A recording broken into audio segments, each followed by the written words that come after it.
Welcome back. It's been a couple weeks here, but I have some more Netrunner. This is from a recent tournament from September 13th. The data pack was Universe of Tomorrow. I got that right. I only want to call it World of Tomorrow. And I have with me commentating Nathan. How are you doing tonight, Nathan? I'm doing good, man. We got some old school core set IDs here of Gabe on the right and Engineering the Future on the left. And I believe this is Jared. Yeah, this is Jared playing on the left and Adam playing on the right with what looks like a Battlestar Galactica t-shirt. How do you feel about that? Oh man, I'm nerding out. And what do you think about this matchup here? I mean, this is a matchup we've seen a lot, but not recently. And do you think some of this new universal cards here might come into play? This is a thrilling matchup because it's a really old matchup, and both of these IDs have gone through massive changes since the game was released and since they were both really popular. HB waned in popularity and then went back up, and then Gabe also has waned in popularity and hasn't worked his way back up yet. So I'm really excited. What we just saw there is that classic first turn Gabe run on HQ, and the question is always, do you res to ice and risk yourself, open yourself up to a possible siphon on a click 4, or do you not res it? And it looks like Jared here decided not to res it. And that's what's one of the things I really love about Gabe is every other criminal, it's about controlling the account siphon, but with Gabe, he just wants to get into HQ all the time, and if he does, he's helping himself in more way than one. Yeah, so he found out, he scouted out a piece of ice, he saw a pop-up window on that run, he got 2 credits for it, and he figured out that, hey, he doesn't want to res the HQ ice for some reason, which is information. So blue level right out the start here. And Blue level's a really good card, and you don't see it that much because people get a bit scared. Okay, Fisk Investment. They're both drawing 3 cards. This is great. All right, so this is why I was excited to watch this game, because you can see Gabe is using some of the newer stuff.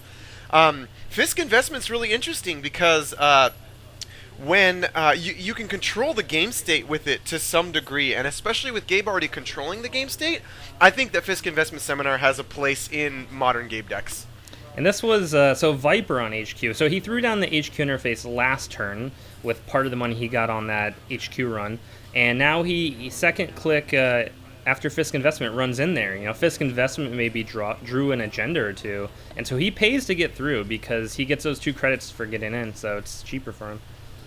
And here's a really useful part about Fisk Investment. If you play it when the corp is on 5 credits and they have an unres piece of ice on somewhere you want to go, you force them to draw 3 cards, and they probably will draw their hedge fund, but then they can't res their ice, and now they have more than one reason to play hedge fund. Oh, that's a very good point. So yeah, if they're at 5 they have Viper to res, but then they have hedge fund, they don't want to spend that money to res Viper because they're saving it for the hedge fund. And he did get a Caprice on that run, so definitely worthwhile. Caprice is a good card in Engineering the Future. Very, very good. Yeah, because ice is so taxing. And you can't stop Engineering the Future. After 2 ice res, we still are at 6 credits here. Down to, or maybe that's 4. Is that 4? Yeah. Okay. Oh, man. He got it again. Fisk Investment. So yeah, keeping the corp at 5 credits. Always siphoning. So this is a really good siphon. Man. Yeah. These chain Fisks, I mean, they make sense because you're likely to draw another Fisk when you play it, right?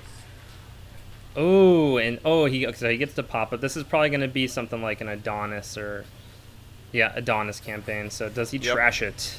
The corp can't res it yet. I see a lot of players do that. If the corp can't res it, they don't even bother trashing it. It's a tough choice, right? You only trash it if you're rich, and if the game's going the way it should, you shouldn't be rich. And I think the corp has something like 7 or 8 cards in hand before that install. Just taking money. Wow. Probably a Jackson down on the field, wouldn't you say? Probably. Interesting. He's probably got a blue level in hand he doesn't want to play now. No, and it looks like he has a couple agendas that he's maybe holding on to. I'm surprised by that. Looks like he's maybe reevaluating his decisions here. He's putting in archive memories away. Yeah, he's a couple agendas there on the left that he might have thrown them away. I couldn't tell. Man, look at that. Fisk Investment is so good. Yeah, it accelerated the criminal card draw has been traditionally pretty difficult. They have like this selective card draw where they Yeah, can get. It's not very efficient, but they could find a card that they want. But yeah. Fisk Investment kind of blows that right out of the water. And what's interesting is, while it is sort of a good card for the Corp, it can be a really bad card for the Corp as well. So it's got this criminal risk element to it. Yeah, you kind of have to play it right, and I think Adam's been doing it pretty well. Like he put some major pressure on HQ right after playing the investment to force that spiderweb res. Right, And right. That's really. The question is, I want to put this card in my deck because it draws me cards, but I want to play it at a time where it's not helping the Corp, and that's really play style all around it. and he just drives by the Adonis campaign. I think he was a bit resigned because now he spent 3 clicks basically to trash an Adonis. Yeah, he could have just spent the money, and then he could use that drive-by on what is probably the Jackson. Ooh, yeah. Drive-by Jackson's really nice. Yeah, definitely. Especially when even think about that there's point. probably agendas in archives because, he Fisk investment twice and then putting Jackson down. Oh, that would have been a really good play. I didn't think about that. He might not have had the clicks because I know he used the drive-by for his last 2 clicks. I didn't actually notice if he drew up, but it looks like he's trying to maybe build a scoring remote here, saving that pop-up for more Adonis action. I always have a hard time deciding if I want to install over the pop-up and start putting my agendas in it, or if I just want to leave it for pad campaigns and whatnot. Right. It kind of depends. Like if you have, let's say, Eli pop-up as your remote, and then you have Ash, that's pretty good. That's probably enough to score out a couple of agendas at least. You might need to supplement it later, but... So he's getting the corroder down. Might see an account siphon coming in pretty soon. Spiderweb's a good card for this. Yeah, it's Oh, siphon. man. That's some criminal hate. That's a 3 for the spiderweb and another... I don't know how much. Another just 2 or 3 credits on the Viper? Passport is 2 and boost to 2 for 2 credits. Oh, okay. Is that right? Yeah, that sounds right. So it's probably 4 to boot to kill Viper. So he drained the accounts a little bit. Didn't really make a lot of money on the run, but... Well, he's still Gabe. He still gets 2 or 3 if he has Desperado, That's true. which he does not. No Desperado yet. Yeah, no, he's up to 12, so it doesn't look like he's too worried about those tags. I think that's probably the right call. It costs him 3 to get through Viper if he ignores the click. Subroutine. Oh, okay. So last click, 3 credits. Sure, that's 6 credits to get through for a siphon, a gain of 6. It's not bad. Drop the corp by 5. So with a card like Viper in my deck, I like to include cards like Snare, things that really punish the runner for running last click. Oh yeah, that's a good point. I'm not sure. So then they gotta we break haven't the we haven't seen a lot of influence here. Spider webs. What else? What else have we seen on the court? Pop-up. Pop-up. Jackson, Caprice. We've seen a lot. We've seen. You're right. We have seen a lot. I would discount it. So I would. So it's a lot to get into HQ right now. It's 6, but it only costs him 4. I think on that previous turn, I would have liked to see an HQ run with that HQ interface, and he could get in there and see 2 cards before this potential score. It was pretty clear the corp was setting up something, right? It costs him 6 credits to get into HQ right now. Yeah, but 2 back, so he's paying 4 for 2 accesses. And my point is, he's building a remote right now. Oh, drives by the Ash. Oh, now I would really want to get into HQ. He's setting the remote up. It could just be general setup, but he's not really working on his econ. He's really building out a remote for something. I think what Gabe is doing right now is he's just kind of waiting for Sneakdoor. Ah, okay. Hoping that the archives because then you're paying up. for to get into HQ many times versus just one time. No Desperado yet. It's surprising. Now he is cleverly sitting at 12 credits. You really don't want to run too low, and you can really cripple a criminal if you run them too low because they really need that money to get money. Yeah, and we haven't seen any long-term econ here. We've only seen the account siphons, really, and a sure gamble, maybe? Yeah, and he's got some card draw, which is sort of like econ, and drive-by, which is denial. Yeah. But you can't deny ETF for long. They're gonna get money, especially when you see like, blue level clearance in the deck. It's like this funky balance of like denial with the account siphon and the Laramie Fisk and the drive-by mixed with supplying basically the speed and the Gabe ability and the Laramie Fisk and the account siphon. So look, that was a Jackson, and it looks like there was probably one agenda in there. So drive-by on that Jackson, and you could have just stolen an agenda. Totally. Yeah, I didn't even think about that play at the time. He probably didn't either. That would have been good. Then again, I mean, you know, he trashed the Adonis, right? We've seen he doesn't have a lot of money. His deck definitely seems to be operating on a denial mechanic, so... Oh, no, he definitely needed to kill that Adonis. I mean, he probably should have done it the previous turn, but then he would have been down to 1 credit on the following turn, so... There's Desperado. I'm considering throwing Easy Mark into some of my criminal decks. Oh, why is that? Just to give that buffer. Just because it's like, you know, there are a lot of things, you know, you make a lot of tough choices, especially with the hard econ choices the Corp is forcing you to make early game. So in hindsight, it was probably smart to force that Jackson use before that ABT. And here's that Sneakdoor you've been waiting for. So second click easy, you can use in the Sneakdoor. And an Eli. And he clicks through it. So you click through it with Gabe, you get 3 credits and 2 accesses. That is probably worth it. Definitely. If he would have got that ABT fire off, that would have been really, really bad for Gabe. That could have been the nail in the coffin. Yeah. I wish I could see the next cards. So he just drew an Ash. So the Ash would have been one of those cards. I'll try and keep track of the next 2 if I can see them. But yeah, with Jacks on the table, just go ahead and fire the ABT. Yeah. Another card that is a really sneaky one with ABT is team sponsorship, because you can fire it after firing the ABT and then reinstall an agenda that you milled after installing 2 ice for free and then put them in front of the server you put the agenda in. Yeah, I wonder if we'll see team sponsorship here. It's a good point. That card had just come out. I'm not sure. And he installs into the remote. Sneakdoor off the bat, just going to get 3 credits and look at 2 cards. Oh. Oh no. And here was the pitfall of Gabe when Eater Keyhole came out. Everyone started running Cresium, and that really hurts Gabe. Yeah. Just the fact that people are playing Cresium hurts you know what? Gabe. Now I remember, this is when they asked me. I was TOing this event. This is when they were verifying that this worked.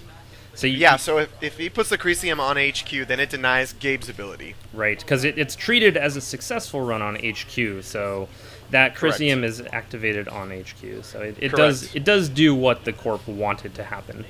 And if they would have installed the Cresium on Archives, then when he Sneakdoored, he would have just accessed Archives. Oh yeah, because you blocked a successful run on Archives. Correct. Is that true? You treat it as a successful. So, Sneakdoor is when you make a successful run. Yep. On Archives, treat it as. So you make a successful run on 2 servers essentially. Yes, that is correct. So you can actually security testing either of them, and it will fire. Or if you Sneakdoor Archives with security testing on Archives, the security testing. No, I don't think that's. Totally I think I'm right. wrong. Yeah. Well, let's get off that. 'Cause that type of thing is too confusing to try and figure out. The point being, you could put a Cresium on Archives to force him to access something like a Cyberdex in Archives before he's able to Sneakdoor through. Maybe. I'm not totally sure about that. Well, because he has to access the Cresium if he ever wants to Sneakdoor into HQ. If the Cresium's on Archives. Because it will continuously block his Sneakdoor runs until he trashes it. Yeah, that could be. I haven't really... The Cresium grid thing gets so confusing with Sneakdoor. I always have to look at the cards very carefully before figuring out what's going on. And the last click there, he ran into the remote. So something he could have done, I'm pretty sure he has an inside job in hand. He could have tried to inside job the remote. He suspects that there is an Ash in the remote. Or a Caprice. Yeah, and he did force the Enigma to be rezzed and drain the Corp down to 1 credit, so that was pretty good. So yeah, now getting into HQ, that Chrysium just shut down so much of his game plan.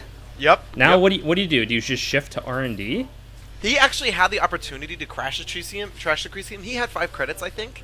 And it was just, do I go down to 0 and trash the Chrysium, or do I prevent myself from ever, getting money for the rest of the game?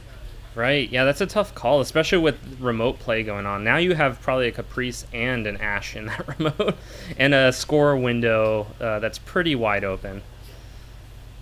To get in there, he's going to have to find Azul and inside job, and then beat Caprice, and then have enough for Ashe, and then, yeah, it's not good.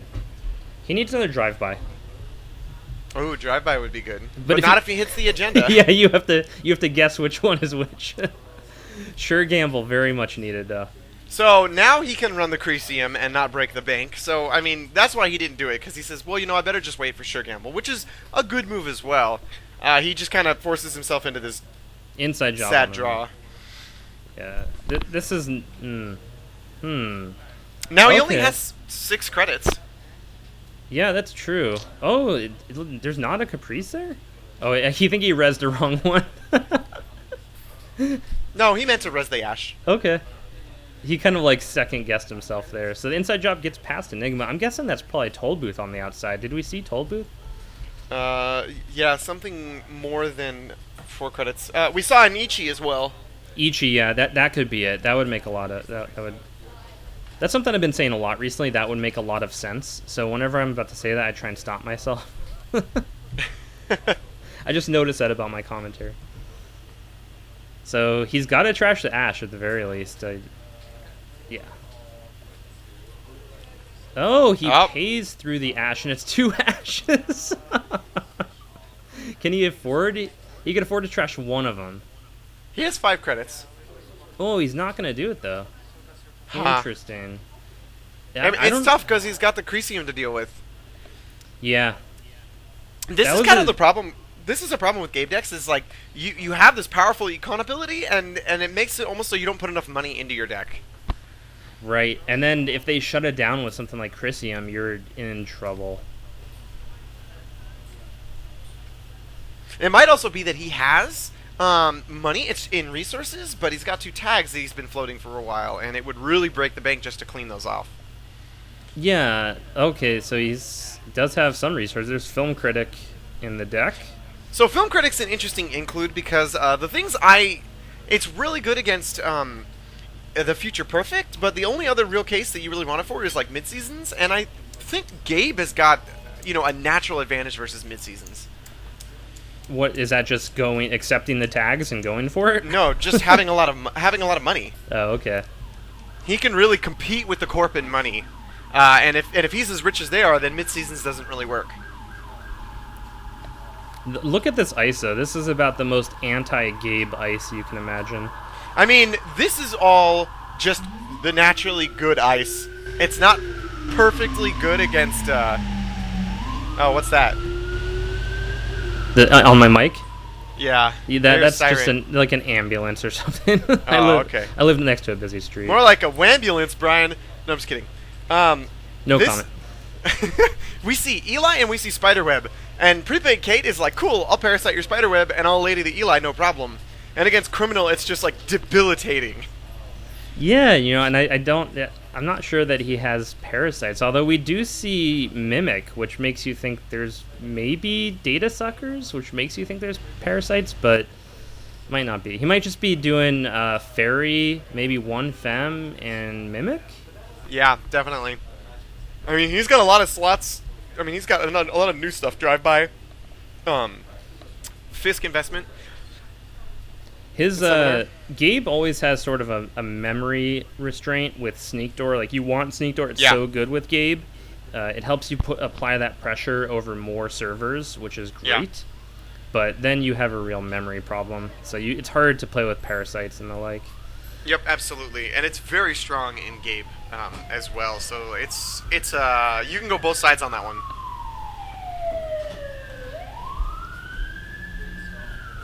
And I could have told you that was a Jackson before he flipped it over. Just the way he installed that, and he kind of looked at it a little bit. It just looked like a Jackson to me. I was gonna say another card that people haven't thought about, but for Spiderweb with Criminal is Breach. Breach breaks Spiderweb for 2 credits. Is it? It's 2 to break 3 subs? Yep. Oh, wow. And it's strength 2. And then it boosts 4 strength for 2 credits. Yeah, So I don't know. Corroder you can breaks break it. Heimdall for 4, and you can break Spiderweb for whatever. You know, it's like you saying, Corroder breaks it for 1 more. 1 credit is a big deal. Okay, so he did just trash Chrysium there. He's finally got it, so he's kind of getting his way back. No, one credit is certainly significant. Oh, and he goes in for another Siphon.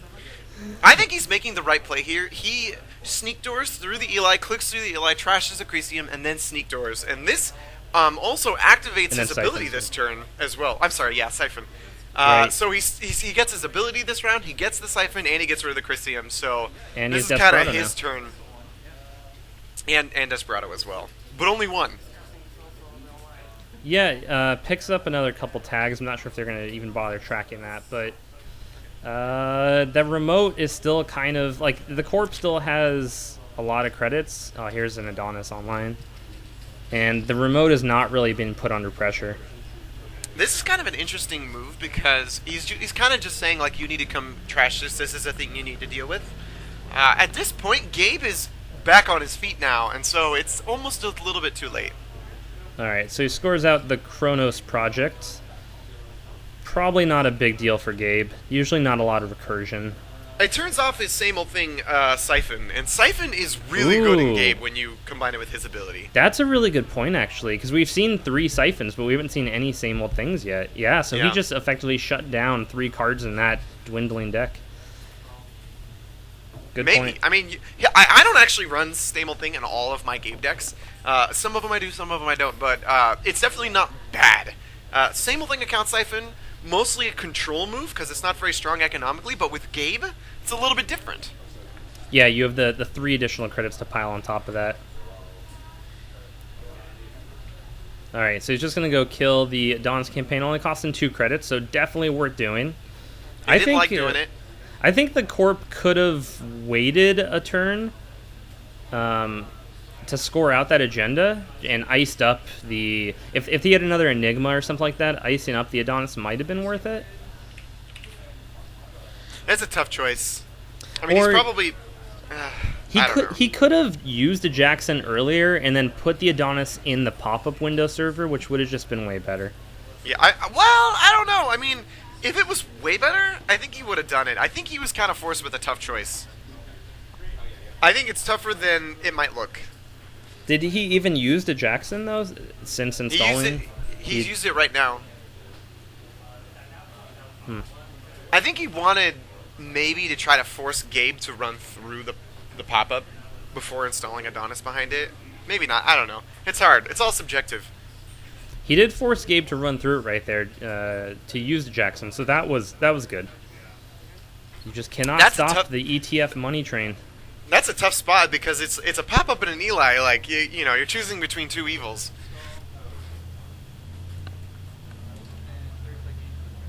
All right, looks like another agenda down in this remote.